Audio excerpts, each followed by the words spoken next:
Innalillahi wa inna ilaihi roji'un. Pemirsa, dunia seni tanah air kembali berduka. Komedian Olga Syaputra meninggal dunia sore tadi pukul 16.17 waktu Singapura. Olga sebelumnya menjalani perawatan karena menderita radang selaput otak atau meningitis. Saya Lydia Nanda, inilah kabar malam selengkapnya.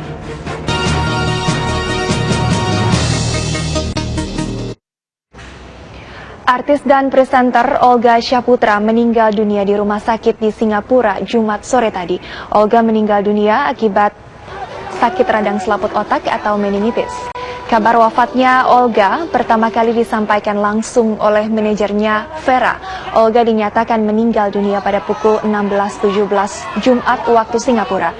Olga menderita sakit radang selaput otak atau meningitis sejak awal tahun 2014. Sebelum dirawat di Rumah Sakit Mount Elizabeth, Singapura, Olga sempat menjalani perawatan di tanah air.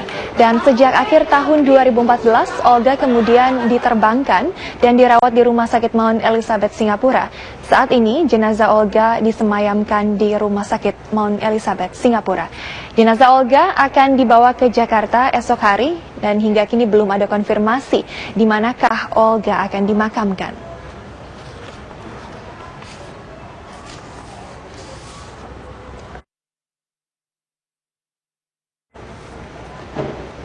Pemirsa, nama Olga Syaputra dikenal sebagai komedian papan atas. Hampir setiap hari wajahnya hadir di layar televisi dengan berbagai acara yang dipandunya.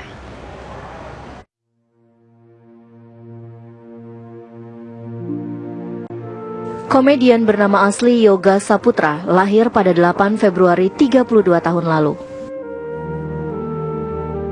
Sulung dari 7 bersaudara ini awalnya hanyalah seorang penggemar yang kerap meminta tanda tangan dari artis-artis idolanya.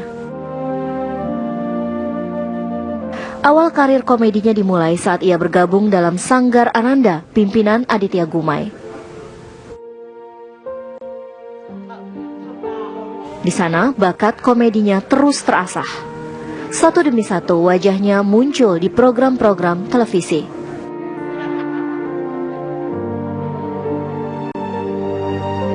Tahun 2008, karir Olga terus melesat.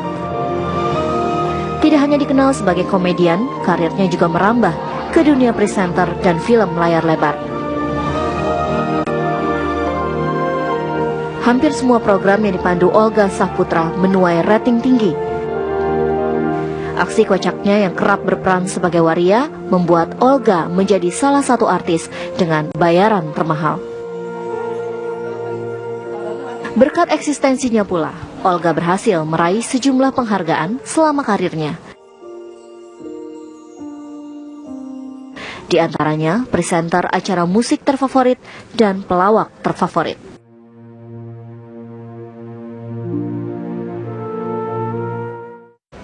Artis dan presenter Olga Syaputra meninggal dunia di rumah sakit di Singapura Jumat sore tadi.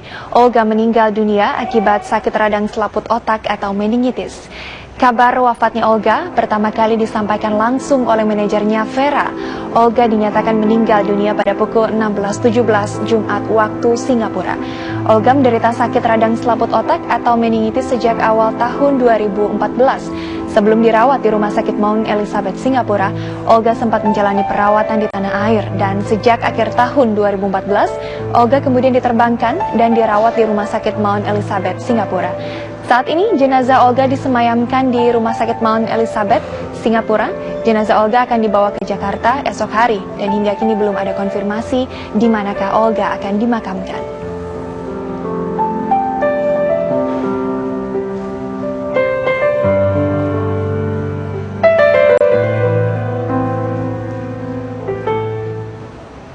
Pemirsa, saat ini jenazah Olga Syaputra disemayamkan di Rumah Sakit Mount Elizabeth, Singapura. Langsung saja kita akan bergabung dengan reporter TV One Olen Esther di Rumah Sakit Mount Elizabeth. Olen, bagaimana situasi terkini di Singapura?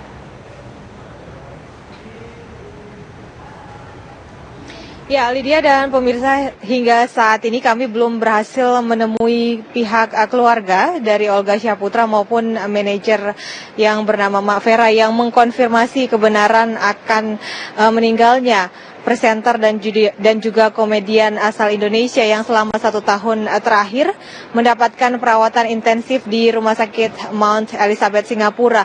Namun jika beberapa saat yang lalu saat saya melaporkan kami belum bisa diperbolehkan masuk ke dalam bagian rumah sakit, pada beberapa menit yang lalu dari pihak security rumah sakit sudah bisa memperbolehkan masuk, meski kami tidak diberikan kepastian di ruang mana keluarga masih berada di Rumah Sakit Mount Elizabeth ini. Sempat beredar informasi bahwa jenazah akan keluar dari Rumah Sakit Mount Elizabeth Singapura ini pada pukul 9 malam waktu Singapura.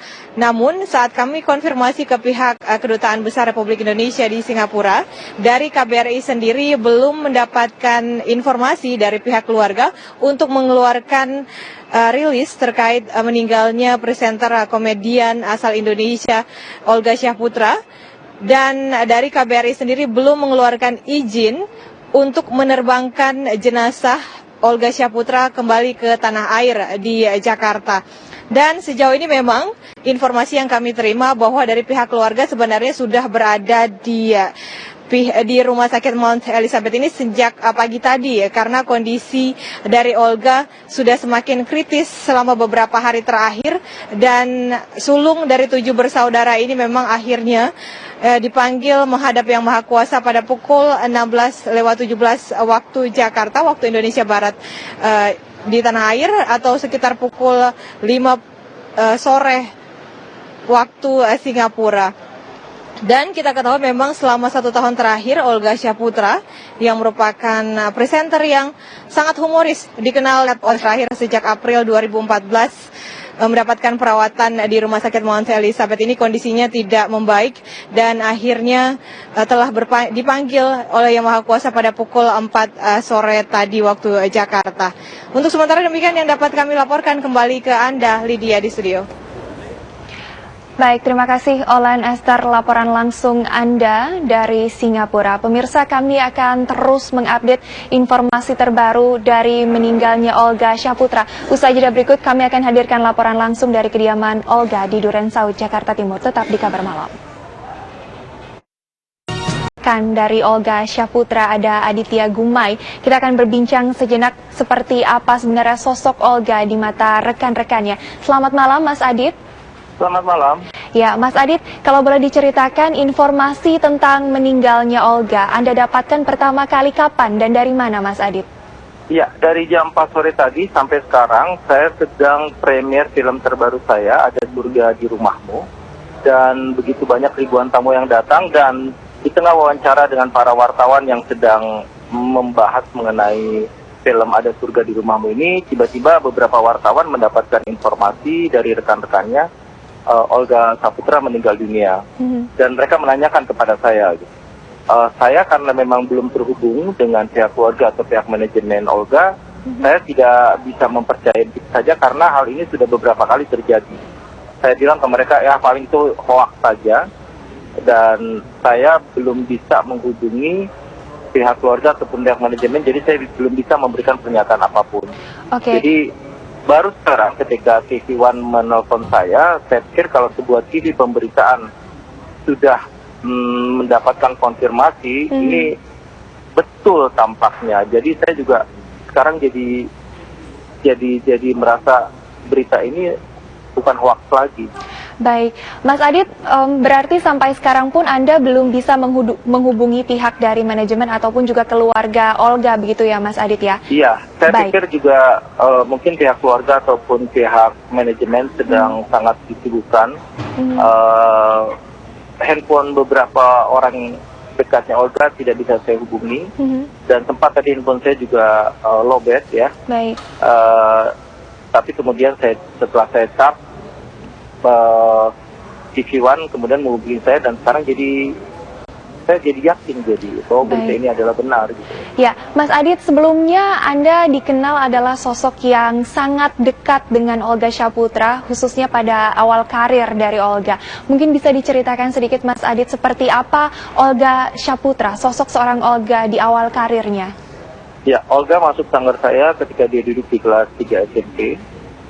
Seorang pemuda yang sebenarnya amat sangat pemalu, dia ketika masuk Sanggar Ananda, tempat dia belajar acting di sanggar saya itu, dia sebenarnya sosok yang suka bersembunyi di belakang punggung teman karena takut disuruh maju ke depan. Gitu.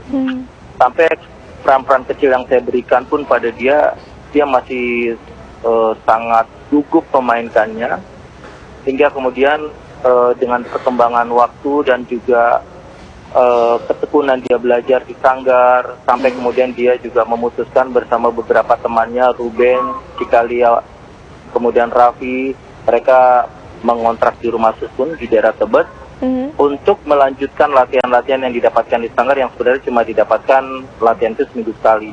Cuma karena dia tidak puas, dia melanjutkan materi-materi latihan itu di rumah bersama teman-teman sanggarnya. Rasanya itu yang membuat dia dengan segera bisa mendapatkan kemampuan berimprovisasi yang baik.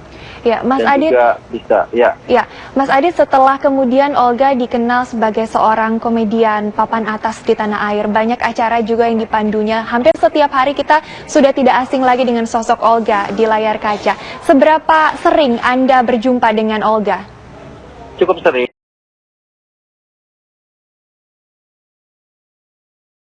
Ketemu beberapa acara TV, dan yang paling sering itu adalah berkomunikasi lewat telepon. Jadi kalau saya kebetulan sedang melihat acara yang dia mainkan di TV dan ada beberapa yang saya rasa perlu dikoreksi, saya pasti langsung menelpon. Dan Olga orang yang sangat terbuka terhadap koreksi gitu loh.